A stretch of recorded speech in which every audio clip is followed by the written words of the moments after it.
think where you've been going ties in nicely with our second question, which is what is the viewpoint of Puerto Ricans about becoming the 51st state of the United States, which has been bopped around mostly as a political weapon because the Democrat Party believes that the island would be primarily a Democrat stronghold. I don't know if that's even true, but what are you seeing there on the ground?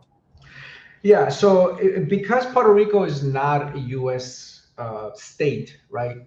There's primarily two parties here, which have nothing to do with Republicans or Democrats.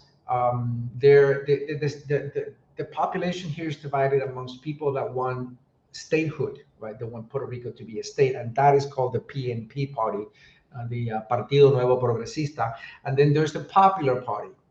The Popular Party wants Puerto Rico to remain its current status quo. Okay, and then there has been a independent party that up until this year has been on the fringes, right? People that want Puerto Rico to be an independent nation, and that used to be polling around 1% of the population. Interesting this year, that party created an alliance with another party in the island, and all the polls say that they are going to be second, which is historical in the island, right? Beating the PPD, which is the Popular Party, which wants this place to be a status quo. So if they get that kind of support, it's going to be interesting how the politics in the island are going to change. Most of the polls show that Jennifer Gonzalez is going to be the new governor, and she belongs to the PNP party, which is the pro-statehood. But at the end of the day, all of this stuff is a lot of it is politics. To your point, right? In order for Puerto Rico to be a state, you have to have a supermajority of people voting for it. That has never happened. The best time that they've had in that is a 52% plebiscite that they did in 2012 around there, which it got 52%, but then the other party cried foul because of the way they worded the question. So the island is kind of divided between half that want it to be a state and the other half that don't want it to be a state. And the people that don't want it to be a state is mostly because of cultural reasons, right? People are, I said at the beginning, Puerto Ricans are very proud of their culture. They feel like they are Boricuas rather than American citizens. They use the passport when it's convenient, but that's when it's convenient when they travel and to get the aid and all of that stuff. But on the day-to-day basis, Spanish is the local language that people use to communicate. And I venture to say that maybe 45% of the population is bilingual. Even though the education department here gets $5 billion a year in aid from the U.S. government, it's kind of ridiculous that the population is not 100% bilingual. You find Costa Ricans are more bilingual than Puerto Ricans, which is kind of interesting. Interesting, yeah.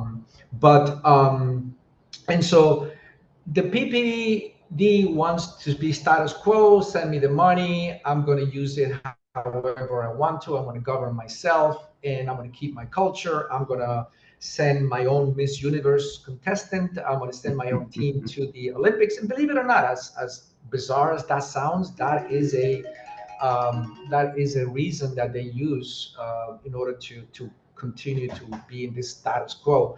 The PNP party says, no, we are discriminated against because we're second class citizens.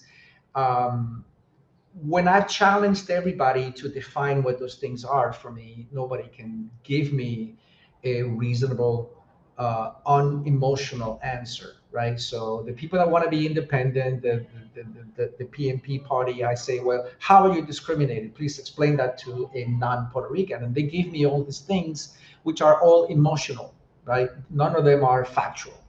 And so, I think because of the interesting dichotomy of the island, again, there's a lot of confusion as to who are we, right? As an island, as a nation, and some people do identify with being Americans, and the PNP party is, they wave both flags with equal enthusiasm, and it's funny. I'm a gringo here, which is kind of ridiculous, right? But I'm a gringo here. I have a U.S. flag on my truck, and people go, oh, they refer to me in my neighborhood as the gringo, and I'm like, what's a gringo?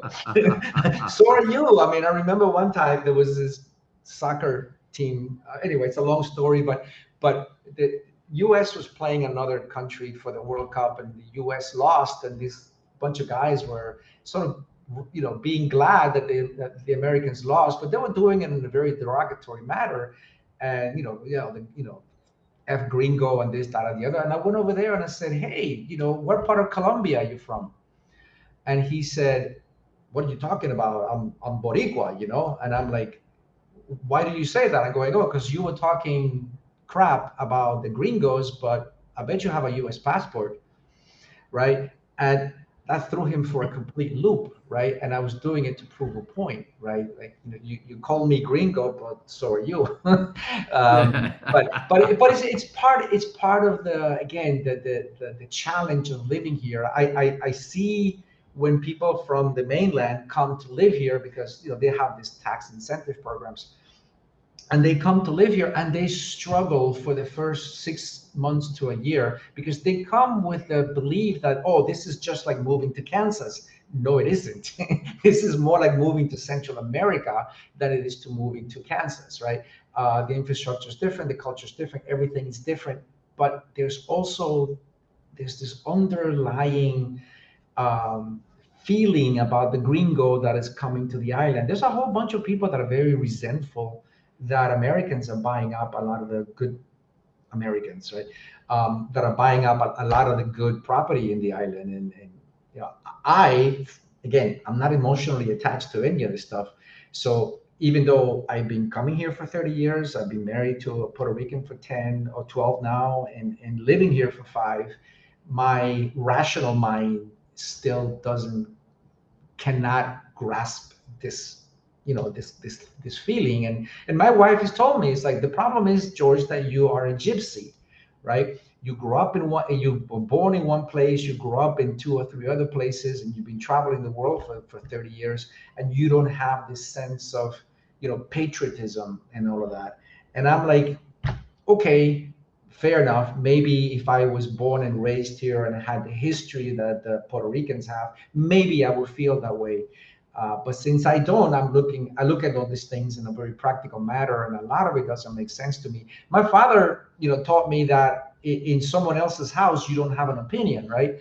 So I say these things to you, and I used to say these things when I first moved here to people that were from here, and I was not a very popular person. So my wife was like, you need to tone that down. My wife is an attorney, and so she has a lot of customers, and she's known in the community, and she's like, look, stop being a gringo, and just, you're not going to change history. I agree with you now that I've met you and we've traveled the world together, but you're not going to change culture. So just accept it. And so I do. Yeah.